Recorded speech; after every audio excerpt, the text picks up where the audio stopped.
공동주택관리 종사자들을 위한 관리의 셰르파입니다.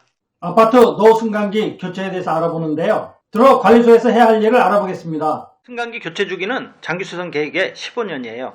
법적 강제 조항은 25년으로 되어 있어요. 25년이 됐는데도 교체하지 않으면 사용이 중단돼요. 그런데 3년은 연장이 가능합니다.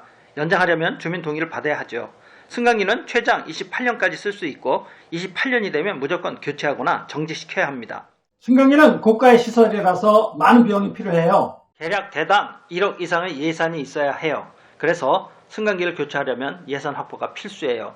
장기수선 계획에 맞게 장기수선 충당금이 적립되어 있다면 계약에 맞춰 공사를 준비하면 되지요. 그런데 보통 충당금이 부족한 아파트가 대부분이에요. 그래서 어쩔 수 없이 충당금을 올려 예산을 확보해야 해요. 일반적으로 한꺼번에 못 올리고 두세 단계를 거쳐 인상해요. 2100세대가 넘는 모 단지는 승강기 교체에 27억이 들어가는데 3억밖에 없었어요. 당시 장기수선 충당금 요율은 평방미터당 75원이었어요. 맨 처음에는 45원이었죠. 1차로 75원에서 180원으로 올렸고 2차로 380원까지 올렸어요. 이렇게 올리기 위해 주민에게 몇 번 공지해야 했죠. 승강기 사용 연도가 15년이 넘어도 상태가 양호하면 꼭 교체할 필요가 없지요. 그런데 애매할 때가 있어요. 그래서 노후 정도를 파악해야 해요.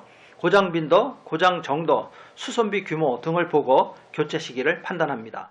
승강기를 교체해야 한다면 무엇부터 해야 할까요? 인근 아파트 설치 사례를 사전 조사하여 필요한 정보를 수집해요. 그리고 입주자 설문조사를 통해 승강기 교체 여부를 물어봐요. 찬성이 많으면 입주자 동의 3분의 2 이상을 받아서 관할구청에 행위허가 신고를 준비합니다.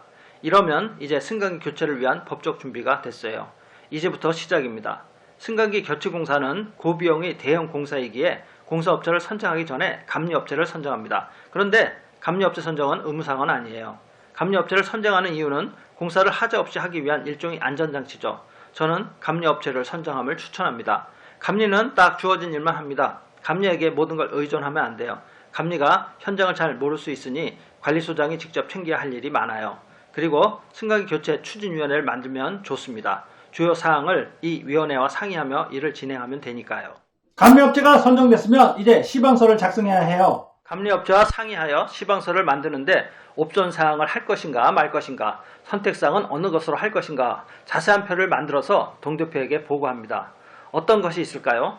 카 내장재를 서스로 할 것인지 아니면 칼라 강판으로 할 것인지, 바닥은 인조 대리석으로 할 것인지 데코 타일로 할 것인지, 내부 도화는 어떤 것으로 하고 내장재는 어떤 것으로 할 것인지, 1층 외부 도화 재질은 어떤 것으로 할 것인지, 일반층 외부 도화 재질은 어떤 것으로 할 것인지, 비상 인터표는 어떤 종류로 할 것인지, 이런 것들은 모두 입주자 대표회의에 보고하고 입주자 대표회의에서 결정해야 합니다. 만약 주민 의견을 물어서 결정할 거면 몇 가지 샘플을 정해 주민 설문조사를 하면 되겠지요. 몇 차례에 걸쳐 시방서를 검토, 보완하여 확정지어요. 시방서가 결정되면 최종 시방서에 전 동대표의 서명을 받아요. 중요한 사항이어서 한 명도 빠지면 안 되지요. 시방이 확정되면 이제 업체를 선정해야 해요. 업체 선정은 입찰을 통해 합니다. 입찰에는 적격심사와 전자입찰 두 가지가 있어요. 대부분 적격심사를 통해서 업체를 선정해요. 전자입찰은 변별력이 없어서 거의 전자입찰을 하지 않아요. 전자입찰로 하는 경우를 봤는데 이건 문제가 있어요. 승강기 기종을 아예 확정해 놓고 입찰했으니 이건 이미 어느 업체로 할 것인지 결정해 놓은 거나 마찬가지거든요. 이러면 공정한 업체 선정이 될 수 없어요. 승강기는 크게 로프식과 벨트식이 있어요. 현대와 티센크래프는 로프식이고 오티스는 벨트식이에요. 입찰할 때는 현장 설명을 반드시 해야 해요. 업체마다 사양이 다를 수가 있어요. 공사비를 낮추려면 입찰 참여 조건을 낮추면 됩니다. 그러나 중소업체는 가격은 싸도 대형 업체에 비해 품질이 떨어질 수 있어요. 브랜드 가치를 고려하고 이왕 좋은 것으로 하려면 대형 업체로 해야 해요. 그래서 대형 업체만 참여하게 하죠. 적격 심사를 통해 업체가 선정되는데 대부분 결국 최저가 업체가 선정된답니다. 동대표는 조금이라도 저렴한 업체를 선호하니까요. 입찰 한 번만에 업체 선정은 어려워요. 대형 공사이다 보니 결정에 신중해야 해요. 입찰서를 검토하다 보면 잘 모르는 것들이 나와 결정할 수가 없어요. 동일한 것인데 어디는 싸고 어디는 비싸요. 그러니 판단하기가 어려워요. 그래서 유찰이 돼요. 두세 번 재입찰을 해야 해요. 입찰 시 업체에서 상세 사항을 제출하게 하죠. 이렇게 필요한 사항을 알아내는 거예요. 업체 선정이 끝이 아니에요.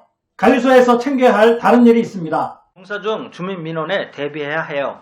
공사 중 발생하는 주민 불편 사항을 해결해야 합니다. 승강기 교체 공사는 보통 25일 걸려요. 공사 인력이 여유가 있어 최단으로 하면 16일 정도고요. 주민에게 어떤 것을 고지해야 할까요?